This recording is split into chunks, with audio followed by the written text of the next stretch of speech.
What is going on, guys? Jason Burke here, Styles Clash for Life, coming at you on YouTube, and today I've got another franchise review.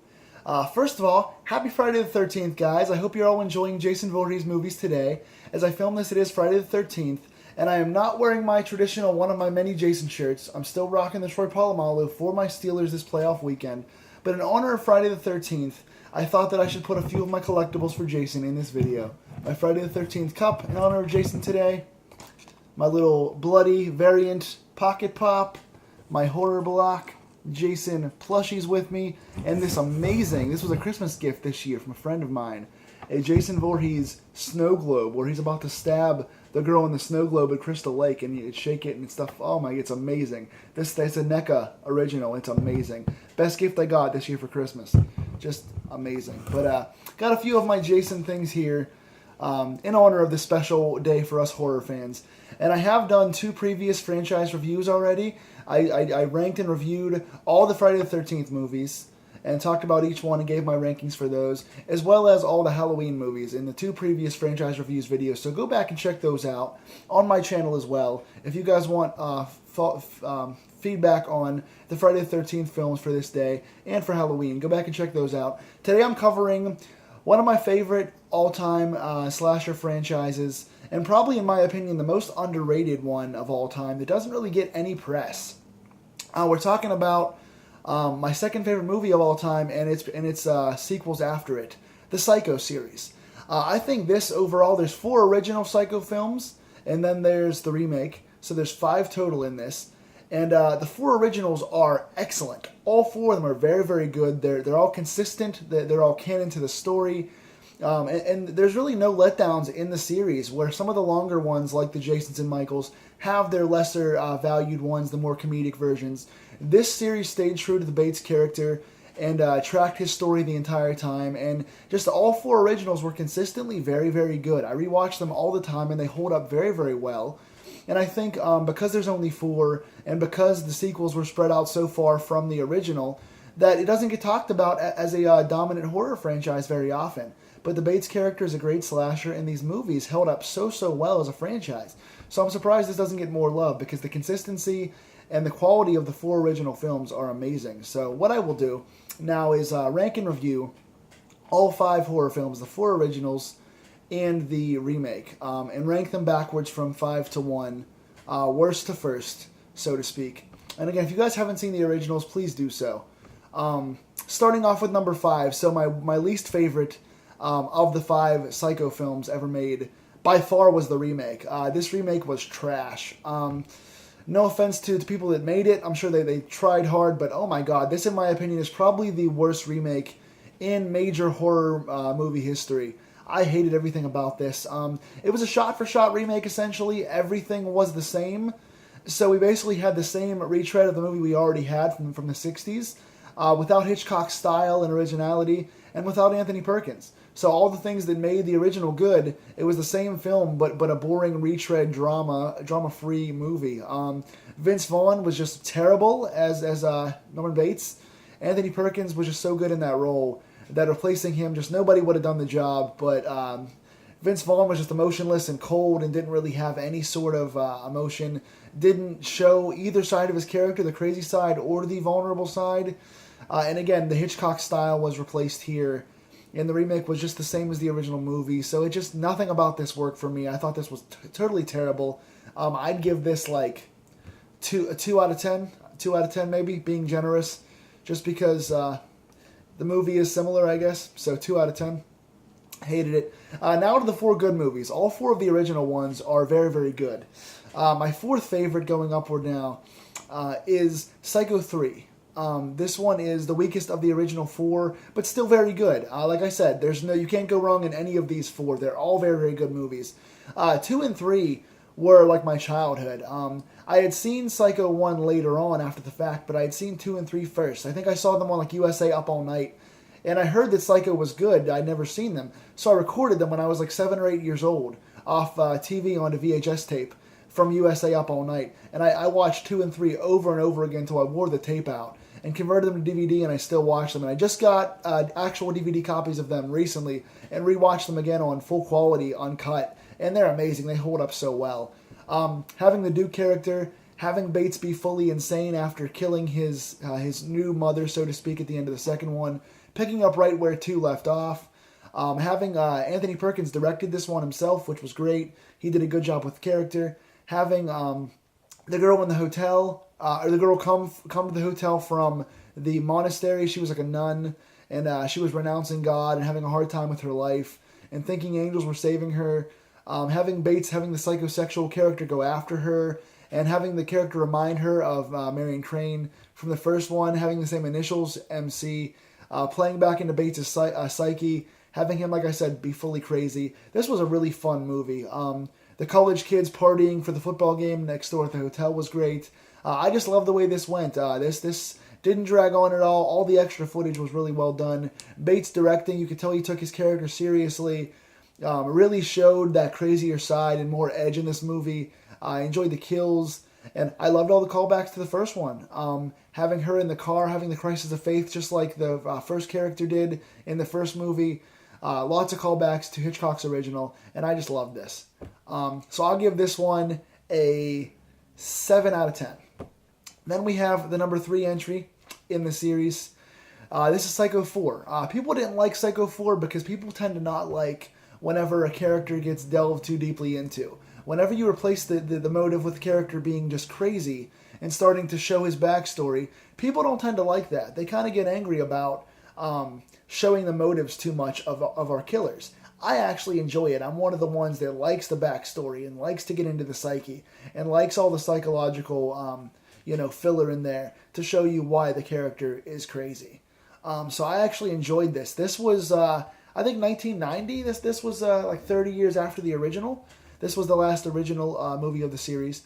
And it's sort of, it's a radio show call-in where they're talking about matricide, murdering your mother.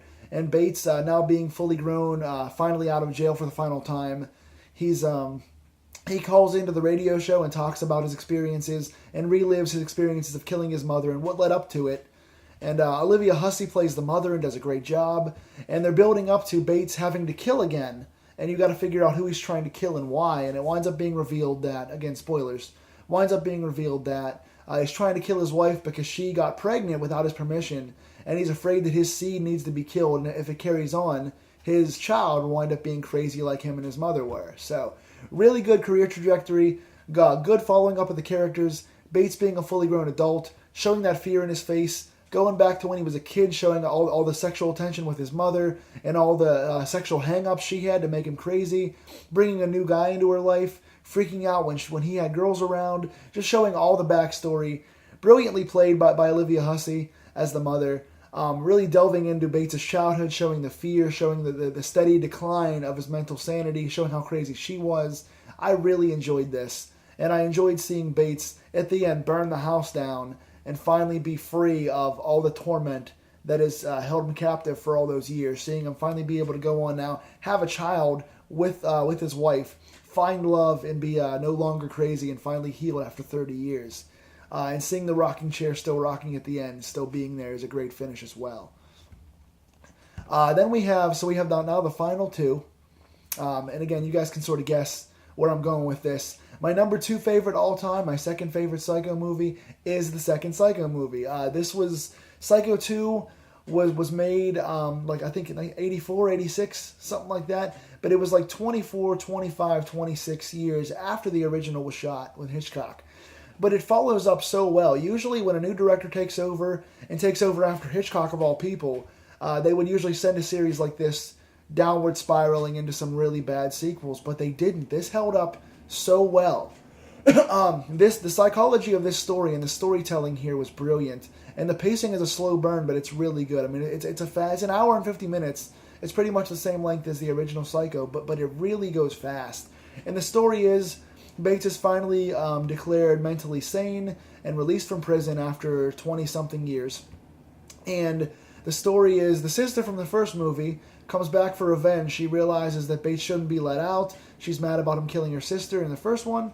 And she sets out on a plot to try to make him crazy again, to get him recommitted, to make up for all the victims that he killed. So her and a girl that winds up being her daughter in a very nice twist, Meg Tilly, who is, I think, Jennifer Tilly's mother, who you guys will know from Bride of Chucky fame. She's the bride and bride and seed of Chucky and all those. She plays the sister's daughter, and she winds up trying to make Norman crazy. They wind up teaming up together, mother and daughter, calling Norman as the mother, leaving Norman notes, stuff like that. And you watch this poor, innocent character who's been... you kind of feel sympathetic for Bates. He is released from prison. He's sane now. He's working. He's running the motel again. He's trying to get back to a normal situation. And these two people are teaming up together, trying to pretend they're his mother and make him go crazy again. And there's so many layers to this story.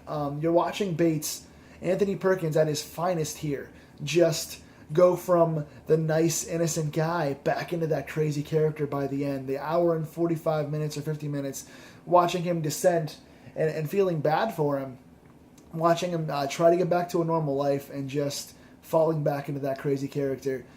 Meg Tilly does a wonderful job in this, going from a co-conspirator at first to eventually feeling bad for Bates, seeing what a nice guy he is, seeing that he couldn't have committed the murders that are happening at the hotel. And so the whole time you're wondering who's committing these murders. So there are a few murders, and you don't know who it is. But Meg Tilly's convinced that it's not Bates, and so she winds up feeling bad for him and trying to tell him the truth. But by then, his mind's already too far gone. So you're wondering, is the sister committing the murders? Is her daughter committing the murders? Is it Bates? Who is it? And it winds up at the end being Emma Spool. It winds up being someone who hired Bates to work at the restaurant for him earlier in the movie. And she winds up saying that the sister, that she's actually Bates' real mother. She had been calling him and had been killing all the people to defend her son because she's really his mother. His actual mother was her sister, who when she got locked up because Emma Spool was crazy, she gets locked up and Bates winds up living with the sister the whole time. In reality, it winds up being that Emma Spool was just crazy and Mrs. Bates was his real mother. But so she makes him think that she's his real mother, and so he poisons her just like he did with his real mother and hits her with a shovel in the end and then carries her upstairs, talks in her voice. Recommitting the crime all over again has driven him over the edge, and by the end he is on the loose, back to being crazy and back to running the hotel and takes you right into 3. So Tom Holland directed this, same director as Child's Play, and directed this beautifully. Also Fright Night. I think he directed Child's Play, Fright Night, and this, and does a wonderful job with all those movies. But yeah, so this is an excellent sequel, good follow-up, good psychological story, lots of twists, great acting. Check this one out. And number 1, my favorite of the 5 Psycho movies made, obviously you guys know, it's my second favorite movie of all time. It's the original 1960 Psycho, Alfred Hitchcock's classic. I can't say much about this that hasn't already been said. You guys know from my Psycho review back in the Halloween days when I was doing my 30 days of Halloween movies. This is my number 1 favorite. I rank this, I think, as number 1. It's since fallen to number 2 behind Halloween, but I love this movie. The pacing of it, Hitchcock's use of shadows, the subtlety of Norman's character from innocent guy to crazy guy, just the MacGuffin at the beginning with the lady stealing the money and having a crisis of faith and winding up at Bates' hotel, the iconic shower scene, the stuff with them trying to track down with the Sam Loomis character and them trying to track Bates down, all the, finding the mother, trying to figure out what she is, all the reveals at the end in the rocking chair with the mother being dead the whole time, Bates being crazy, seeing him in the mother's dress. Just a great hour and 50 minutes of storytelling.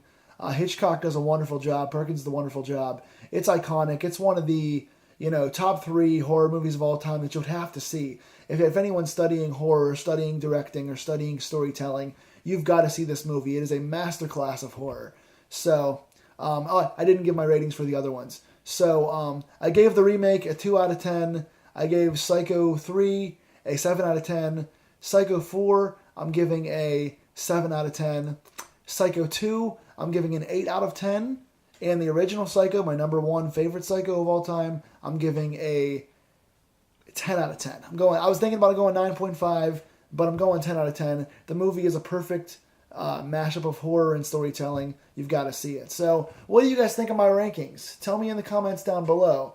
Any of these movies you didn't like? Any of them too high or too low? What did you think of this review? Tell me all those things down below in the comments. And in honor of Jason Voorhees today, in honor of Friday the 13th, I also want you guys to tell me in the comments below if you want to do some Friday the 13th talk Tell me down there as well, what are your all-time favorite Jason kills? Rank your top 3 or 5 favorite all-time Jason kills in the comments down below, and we'll get talking about that as well. Happy Friday the 13th, guys. This has been your franchise review for Psycho. I hope you enjoyed it, and I will see you guys next week with another one. I'll see you real soon. Take care.